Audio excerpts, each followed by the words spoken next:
Hey guys, my name is Michael Sipos and I'm the UF IFAS Extension Florida Sea Grant Agent in Collier County. And today I'm going to show you how to fillet a fish that I've filleted a bunch of times before and one of my favorites, which is the mangrove snapper. So I'm going to move the camera and we will get started on filleting this guy. Okay, so let's get started. This fish, to give you an idea of scale, is about 20.5 inches and weighs about 4.5 pounds.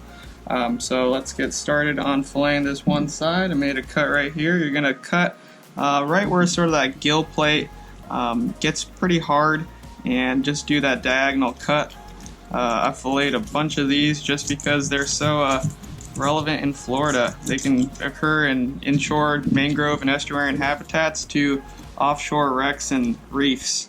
So you're going to go ahead and run your knife about 1/4 to 1/2 inch down that dorsal spine right here.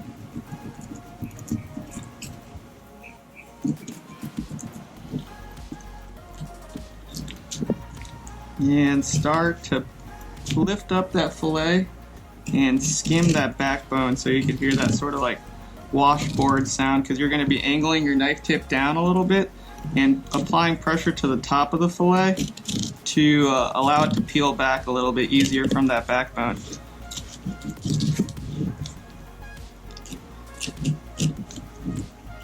Mangrove snapper mature at about 2 years of age, and that is anywhere from 7 to 13 inches.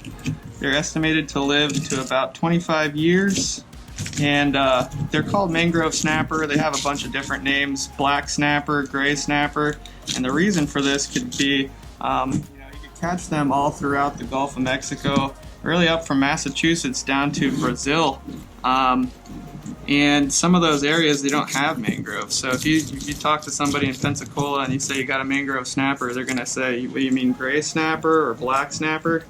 So again, I'm just going to do the similar thing I did on the other side. Run my knife along the backbone. Peel that up. The IGFA world record for this fish was actually in Louisiana, and that weighed 18 pounds 10 ounces. The Florida record is 17 pounds, which those are big mangrove snapper. These fish are often at larger size, misidentified as Cubera snapper. There's an easy way to tell the difference, and if you have them side by side, you could really tell. But the mangrove snapper have a arrow-shaped tooth patch on the top of their mouth, while the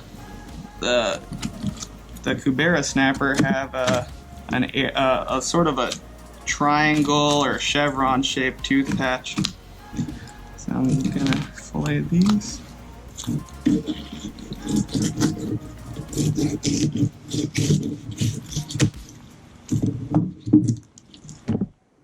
So there it is, filleted. Just gonna put them over here in the cooler and start to skin it. So tips on skinning these: if you saw my other videos, try to bring the fillet as close as you can to the edge of the table, because you want to have that butt of the knife sort of hang off the edge. Start like this. You want a sharp knife so you can sort of hover above the skin so you don't get that much of that red meat. And do that saw motion and pull on the skin at the same time. And there you go, there's a fillet.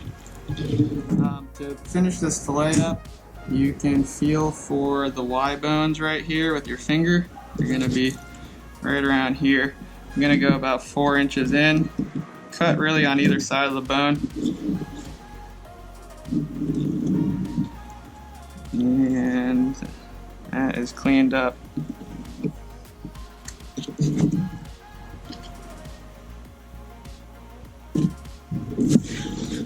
These fish have a generalized sort of schooling behavior during the day and feeding behavior at nighttime. They spawn anywhere from April to November, with peak spawning occurring during the full moon in the middle of the summer.